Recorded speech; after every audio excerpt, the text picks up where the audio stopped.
আমি এখন আমাদের বাগানে দাঁড়িয়ে আছি একটি ফুল গাছ, যেটিও আমরা ছোটবেলায় গ্রামে প্রায় প্রতি বাড়িতেই দেখেছি। আসলে গ্রামের জীবন তো খুব উপভোগ করেছিলাম। সেই সবগুলোই এখন রোমন্থন করি যখন উদ্ভিদ বিজ্ঞানের ছাত্র হলাম।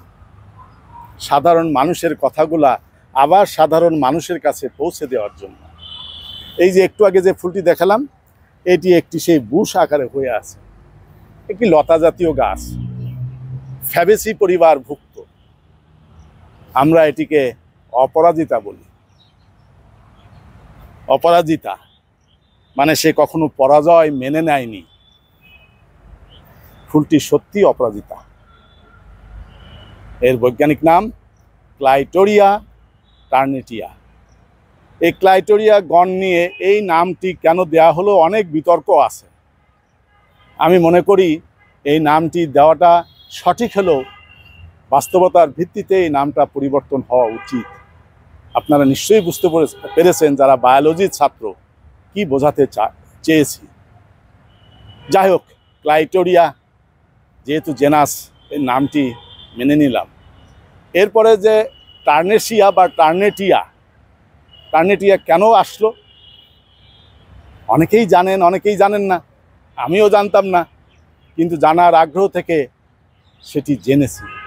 এটি ইন্দোনেশিয়ার একটি দ্বীপে প্রথম পাওয়া গিয়েছিল। সেই দ্বীপটির নাম টার্নেট। সেখান থেকেই এই ফুলের আকৃতির কারণেই লিনিয়াস এটিকে নাম দিলেন ক্লাইটোরিয়া টার্নেটিয়া, যদি আমি ভুল না করে থাকি। আমিও একজন লার্নার, শিখতে চাই। এই সামাজিক যোগাযোগ মাধ্যমের শুধু শেখাতে চাই না, শিখতেও চাই। যদি কোথাও কোনো ভুল ত্রুটি হয় সংশোধন করে দিলে পরে আমি সেটি সাদরে গ্রহণ করব। এই সৎসাহস আমার আছে।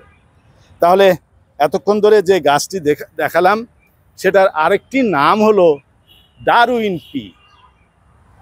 বিখ্যাত বিবর্তনবিদ ডারউইনের নামে এটা ডারউইন পিও বলে। আমরা সেখানে নাই বা গেলাম। এটা ফ্যাবেসি পরিবারভুক্ত নাইট্রোজেন বন্ধনকারী একটি গাছ, যেখানে গাছের গোড়াতে নডিউল হয়।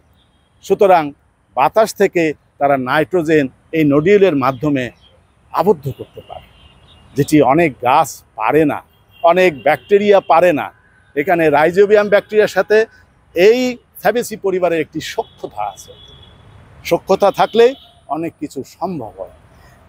নীল অপরাজিতা, তার মানে শ্বেত অপরাজিতা আছে, একটু পরে সেটিও দেখাবো। আরেকটি, এটি সিঙ্গেল লেয়ার, অনেক সময় এটি ডাবল হয়। যদি কারোর কাছে ডাবল লেয়ারে থাকে ছবি দিয়ে পাঠাবেন, আমি সংরক্ষণ করব। আমি খুঁজছি সেটি। এটি চা তৈরি করে খাওয়া হয়, ইদানিং কালে এটা জেনেছি। এবং ভালো লাগার বিষয়, আমার পাশের গ্রামেই একটি কারখানা হয়েছে, তারা এটি চাষ করে এবং এখান থেকে এটি জাপানে রপ্তানি করে। আমার খুব ভালো লেগেছে। একটি জন্মভূমি আরেকটি দ্বিতীয় জন্মভূমি সাথে সংযোগ হয়েছে আমার গ্রামের পাশের গ্রাম থেকে। আমি সেটি গত বছর ভিজিট করেছিলাম। শুধু এই অপরাজিতা চায়ের জন্য অপরাজিতা রপ্তানি হয় না, আমাদের দেশীয় অনেক জিনিস সেখান থেকে রপ্তানি হয় এবং সেখানে লেখা আছে মেড ইন বাংলাদেশ। যখন জাপান ছিলাম খালি মেড ইন জাপান খুঁজতাম। খুব ভালো লেগেছে আমাদের পাশের গ্রামে এই উদ্যোগটাকে। চলুন আমরা শ্বেত অপরাজিতাটা দেখি। ডান হাতে এখন শ্বেত অপরাজিতা। দুটি ফুল পাশাপাশি রাখলে দারুণ লাগে দেখতে। এই জন্যই তো সে অপরাজিতা, আমাদের অনেকের প্রিয় ফুল। আমরা ছোটবেলায় এই ফুলটি কাঁচাও খেয়েছি। সুতরাং চা হিসাবে এই ফুলটি বিশেষ করে নীল অপরাজিতা আসছে। এটি যখন চা তৈরি করা হয় তখন নীল রং হয়, আবার লেবু দিলে পরে তার রংটা পরিবর্তন হয়। তার মানে এর ভিতরে ইন্ডিকেটর জাতীয় কোনো পদার্থ আছে, যেটা লেবু মানে অ্যাসিডের সংস্পর্শে এসে কালার পরিবর্তন করে। যেটুকু জেনেছি, এই চাটি বেশি খাওয়া আবার শরীরের জন্য ভালো নয়। Access of anything is bad. মনে রাখবেন, সতর্ক থাকবেন। কোনো জিনিস খাওয়ার পূর্বে সেটি ভালো মন্দ বিচার করে খাবেন। সকলকে এই সুন্দর সকালবেলা তীব্র গরমে এই নীল অপরাজিতা এবং শ্বেত অপরাজিতার শুভেচ্ছা।